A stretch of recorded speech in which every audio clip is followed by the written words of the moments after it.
Tinha um show enorme. Show? É. Daí o palhaço pegou e subiu no palco. Não, subiu no palco não, ele deu uma olhadinha assim, ele ia se apresentar. Daí tava todo mundo assim, eu quero o tio que é bom. Daí ele assim, daí quando ele tava indo, o chefe dele, o empresário dele falou assim, não, tu tem que ir lá e comprar um tênis de palhaço vermelho. Ele pegou, foi lá, se matou todo, foi lá, comprou, voltou.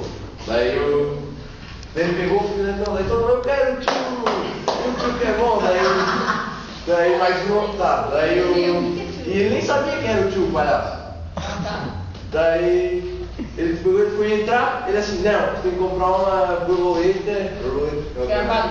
Gravata, borboleta. Tá, roxa com bolinhas brancas.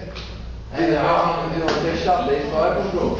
Se matou todo, torceu o canto, daí ele foi entrar, de novo, tava todo lá berrando, e o chato entrou.